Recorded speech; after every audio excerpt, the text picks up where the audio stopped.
RPGs are a genre that, as I find myself getting older, I find myself enjoying more. Not that I didn't enjoy them as a kid, I certainly did, but I find myself enjoying their slower pace and more narrative-driven focus more and more as I get older. But unfortunately, on the flip side of that, the longer they are, the less likely it is that I'm going to play them or even be able to finish them. Now, I'll admit, I do still indulge in some of the longer RPGs on the market. I'm currently playing through Xenoblade Chronicles X, for example, but I do really appreciate shorter RPG experiences, and the indie space has really been filling that void for me. Now, the reason why I mention this first is because some of you out there, the worth of a game lives and dies off of how long the experience is. And while Geo Mythica is a shorter RPG, I clocked in at about 15 hours almost on the nose to fully complete it on the recommended difficulty setting. It is shorter, obviously, than some of the longer experiences that I previously mentioned. But what Geo Mythica brings to the table in that 15-hour runtime is a highly polished, high-quality experience that's easy for me to recommend. Geo Mythica is a globe-trotting RPG adventure that takes place on planet Earth in the year 1990X, so somewhere between 1990 and 1999. We don't know exactly, but your main character in the game is Geo. Geo is a high school football star that finds himself going through a series of strange events, so he embarks out on a journey to explore these anomalies and try and save planet Earth. I know it sounds cliche and maybe been there, done that before, gotta save the world, but you know what, it works, so I'm not mad at it. And over the course of the adventure, Geo will be accompanied by other party members that you will recruit. There are 6 total. You will only take 3 at a time with you in combat. It's really easy to mix and match these and switch between them. Each party member has a very distinct personality, and part of this comes through really well because of their facial expressions. These animations during dialogue sequences reminded me a lot of how expressive the characters were in Final Fantasy VI. And I think that's something that you're going to see throughout Geo Mythica, is that a lot of the elements of the game were clearly inspired by JRPG greats. The game has a really great 8-bit aesthetic and also has some authentic chiptune music that was composed in FamiTracker, so it definitely resembles that NES era in terms of its aesthetics. While fundamentally Geo Mythica is very similar to a lot of other RPGs that have laid the path before it, where it really differs is in its combat, because there's so many different styles of RPG combat. There's strategy RPGs, action RPGs, turn-based or active time battle system RPGs. So what type of combat is here is honestly kind of a mix of all of those things. During combat, you can assign certain abilities from each of your 3 characters actively in your party to hotkeys if you want a more action RPG experience. Calling up the menu and selecting an action for each of your characters will pause the gameplay in real time while you do this. If you want a slower and more methodical experience, you can move your characters around the screen on a grid like a strategy RPG. There is a lot going on here, and the game does an absolutely wonderful job of explaining all of its mechanics to you. This game has one of the most robust and to the point tutorials I've ever seen in a game. Genuinely, it doesn't necessarily hold your hand because a lot of them are books on the ground that are optional reads, but it also makes sure that you know exactly how to do everything that you're going to need to see this game through to the end. As you travel the world, there are a ton of different enemy types, boss fights, and for the most part, they're all going to require quite a bit of strategy. But the fun in that is mixing and matching your party members, upgrading their talents, because as you eliminate enemies, obviously you gain XP, you level up, you earn talent points. You can spend them in a long list of talents for each character. And each character has their own unique talents, but there's also additionally talents that you can teach them. Some of these are learned through side quests, and others are learned from magic scrolls. That's how you acquire magic in Geo Mythica. You learn magic by either finding scrolls or purchasing them. You can then teach these to any of your characters. And the great thing about the magic and the talents in Geo Mythica is that you never need to be fully committed to a specific build.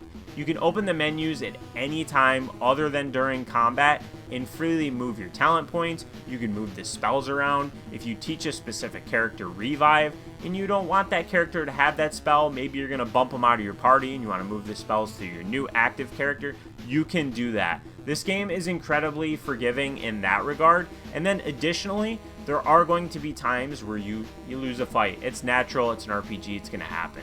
So how much progress are you going to lose? None.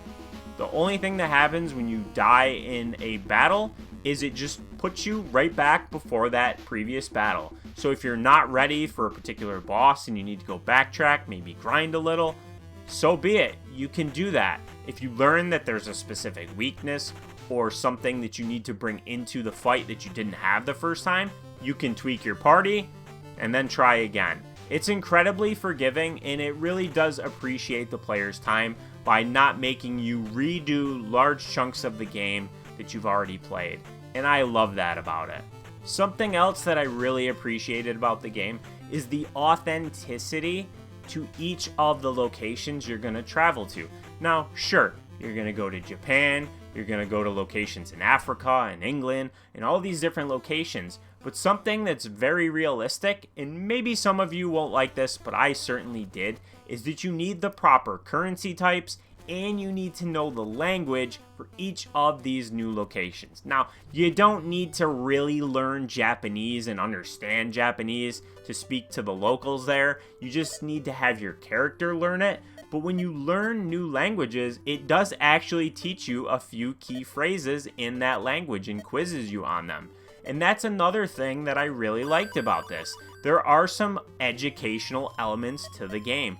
I found these to be enjoyable. It does not force these upon you. Most of them are optional, but they're so interesting to me, and I enjoyed reading all of the optional information and learning a few things about some of the locations throughout Geo Mythica.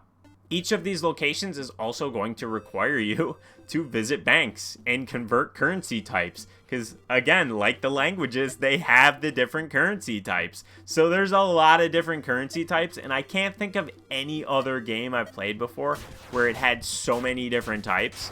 But this is not at all an issue. I never really felt like, oh, I need this one currency type and I don't have it and I have no money in any of them. I can't convert it.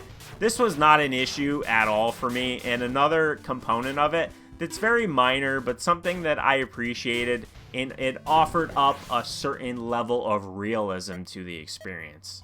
This also makes exploring some of these locations to be really enjoyable. Do you want to go to the art museums in Brazil? Or a jazz club in New Orleans? Or how about a casino in China? All of these things are areas you can explore, and I love that. Now, Geo Mythica is a game that is pretty straightforward in the beginning. Your main objective is always pretty clear, and although it does gently nudge you and let you know that you can deviate off the path laid before you, I always found, at least initially in the first several hours, that anytime I tried to veer off and forge my own path, I ended up in an area where I would just get destroyed. Eventually, though, when you're able to explore the whole world, it is much more open and there's not really a linear path laid before you. So as a result, you can tackle this in almost any order you want. Some areas will be easier than others because of the levels of the enemies and the boss at the end of each of these, but the option to explore as much as you want and in whatever order that you want is a lot of fun because it allows you to tackle things in the order that you prefer. And that's a huge part of Geo Mythica, is doing things the way you want, creating the party that you want, forging the path the way that you want, exploring as much or as little as you want, learning new things with the educational aspects if you want to. There's a lot of player choice and variety here, and that made this highly addicting because I genuinely wanted to do everything. It's not too often that I fully complete a game before doing a review on it, but I just would not have been satisfied doing the Geo Mythica review until I had fully completed the game. So this is one of the rare instances where I actually did that. Geo Mythica hosts plenty of stores, equipment types, secrets, side quests, lots of different things to engage in. I really enjoyed its pixel art and chiptune soundtrack. I actually really enjoyed the story. It was a little bit all over the place at times and maybe had a few too many plot twists, but I did still really enjoy everything that was presented here. Now, in terms of my complaints, I only really have a few, and they're mostly minor. Now, one component of the game that is probably the biggest aspect of it that I didn't enjoy, but again, there's not a ton of it, is the puzzles. Now, admittedly, I am not the biggest puzzle game fan, but I found some of the puzzles in this to be a little bit annoying and not really fun, and then some others they were okay. I didn't love them, but I didn't hate them either. They were kind of in the middle, so the puzzle aspects of it were kind of lackluster to me. And then additionally, navigating the world. Now, granted, the geography of the world is pretty authentic to Earth, is a bit cumbersome at times because it doesn't give you any mini-map, and you also can't call up your map easily to see where you are, so it will really require you to learn its layout. They do take some liberties with the geography of Earth, but overall, you're mostly going to know where you are, so I guess I understand why there's no mini-map because it is just Earth. But it would have been nice to have a mini-map in the corner, or be able to just press a button and then the map comes up without having to back up off of the pilot seat and then pull up the menu, then pull up the atlas. Just a small gripe, but those are my main two complaints with the experience. But overall, Geo Mythica was a game I absolutely loved. I can say pretty definitively, only though we're about 4.5 months into 2025, that at the end of the year, when I do my best indie games of the year video, you can expect to see Geo Mythica on it, because this was my favorite RPG that I've played so far this year in the indie space. It's one that I can highly recommend, and genuinely hope that this comes to consoles, because it would be an absolute travesty for this to be limited to just PC, which that's currently the only way to play it. I give Geo Mythica the absolute biggest of thumbs ups. Definitely check this game out. If it's priced too high for you at $17.99 for 15 hours of gameplay, I guess wishlist it, but genuinely the quality is so high, I promise you it's worth your money. I appreciate you watching this review and hope you enjoyed it. If you did, make sure to give the video a like. Subscribe if you haven't done so already, as I cover a lot of different indie games here on the channel. Comment below, let me know. Does this game look interesting to you? Did you play it already? Are you looking forward to playing it? Do you hope it gets a console port so you can play it? Let me know the answer to any of these questions down in the comments below. And as always, I appreciate you watching, and I'll see you next time.